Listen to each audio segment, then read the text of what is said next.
Hello, King. Hello, Queen. Welcome, Royalty.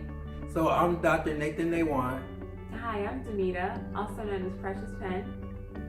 And we're excited to continue the conversation about rising above grief and loss.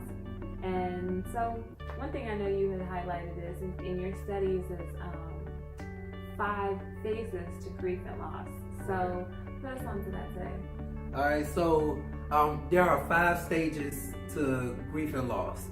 Typically, there are studies that show other forms of stages, but I'm gonna use the one by Kubler-Ross because that's the one I most connect with. And so the 5 stages of grief is denial, anger, bargaining, depression, and then acceptance. So that's denial, anger, bargaining, depression, acceptance. And so with these stages, one thing to recognize is that it doesn't necessarily have to go in order. And it's no certain length of time that you should be in any one of them. However, I will say there's a too long. I can't say what that too long is because it just depends on the situation and the person's connection, just the individual. But there is a too long where somebody could be stuck in either one of those stages, and that's unhealthy.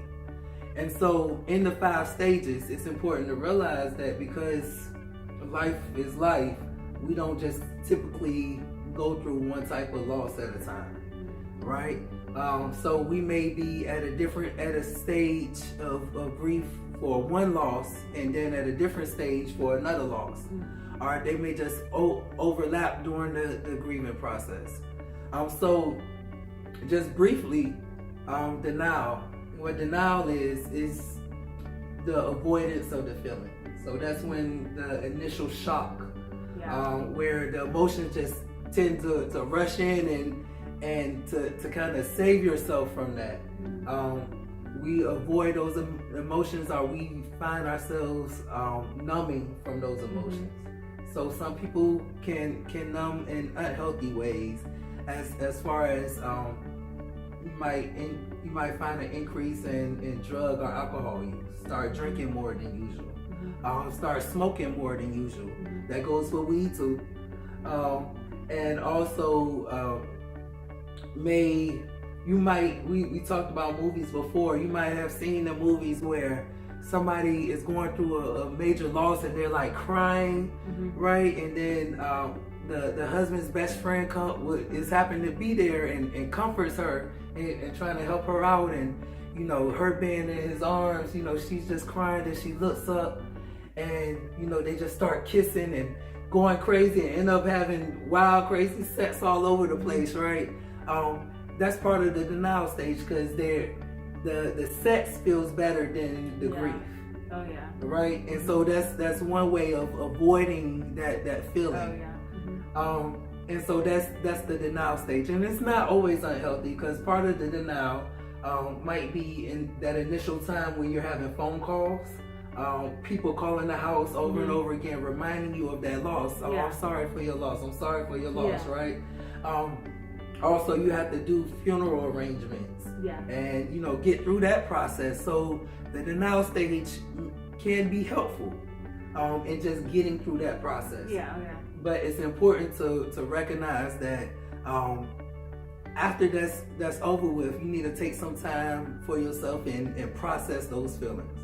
Whether getting somebody to watch the kids, or just taking some time off of work, or sitting with yourself to just allow that to process. Because like Florida Evans in Good Times, she didn't have that time to process, and after the end, when the dad of Good Times died, she was smiling in front of friends and family, but when they all left, she ended up throwing the punch bowl and saying, damn, right? That's one of the examples of making sure you process that. And then the second one is anger. And the biggest characteristic of the anger stage is the blame. Where you may see when families are going through a loss, that they start fighting and bickering at each other with, if you won't stand at home stressing her out, we wouldn't be going through this, or why didn't you tell me, she was this sick, and we tend to want to blame somebody just to seek answers. Yeah. And I always say it's three categories of blame that we tend to give. It's blaming ourselves, and children are good for that, especially when children go through a loss.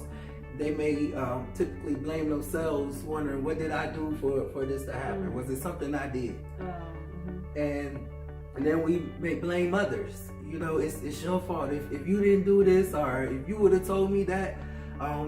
And under that category also goes for the system. If the police would have did this, or if Donald Trump went in office, this wouldn't have happened. And also we may blame God. And during this time, our faith may come into question, because we wonder, like, God, this person didn't do anybody wrong, but you got these pedophiles and these murderers out here still living. Why? And that's a normal part of the process, just questioning, just seeking answers.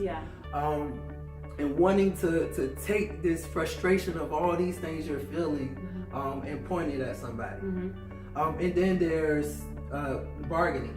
And what bargaining is making a deal to get that thing back, or finding a way to replace what you lost. And so part of bargaining, I made an example when if my grandma is very sick and in the hospital, I may want to say, God, I promise I'll be perfect. I'll start going to church every day. Like, please don't take grandma away. That's part of the bargaining. When parents are going through a divorce, children may bargain by becoming the perfect child, the perfect son, perfect daughter. If I do this, maybe they won't separate. Or they may act up, thinking if I act up, they'll stop arguing at each other, and they'll focus on me. At least if they're arguing at me together, at least they stand together. And that's part of the bargaining, doing something to either prevent the loss or to get that loss, to get what you lost back. And then there's depression. And so depression is when we really start to feel those feelings. And it may become very overwhelming. And so just like a robot who's overloading, it shuts down. And that's what happens to us when we start getting overwhelmed by certain emotions. We shut down. So we have a lack of energy. The things that we used to enjoy, we don't find joy in them anymore. Or the activities we used to do on a regular, we may stop doing those activities. We may find changes in our sleep habits. We may find changes in our eating habits. Some of us might not eat as much. Some of us might eat more. Right? And so all of that is part of depression. And depression doesn't always look like, I'm crying at home, in my bed with, the curtains closed. It may also look like, okay, I got work to do. I still got to take the kids out to school and everything. And just kind of going through the day instead of living the day. So like a robot, I'm just running on fumes, just, lack of energy. I'm just going through the motion of it because I have to, but, I'm still shut down from it because these emotions were overwhelming. And then the final stage, which all of us want to strive to get to, is the acceptance. And basically what the acceptance is I recognize that, this person is gone, or this loss has occurred in my life. And I've accepted that. I accepted I'm not going to get it back, or I'm not going to have it the same way like it was. And so with acceptance, when we reach that, we open ourselves to other options. Okay, I can't pick up the phone and call my mom anymore, but now what can I do to communicate with my mom? Maybe I can hang a picture on my wall, and as soon as I walk in the door, just say, "What up, Mom?" Or if I'm about to take a test, or I'm about to go to an interview, I might just say, "This for you." You know, finding ways to reconnect with that person. But when we're stuck in the earlier stages, we're not thinking about that. Right. So when we reach acceptance, we open ourselves up to other options.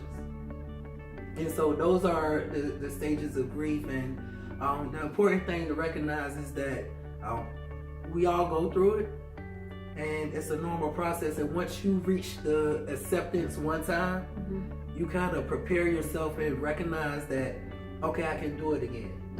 And once you reach acceptance, it's important to realize that doesn't mean I'm not going to feel sad about it anymore.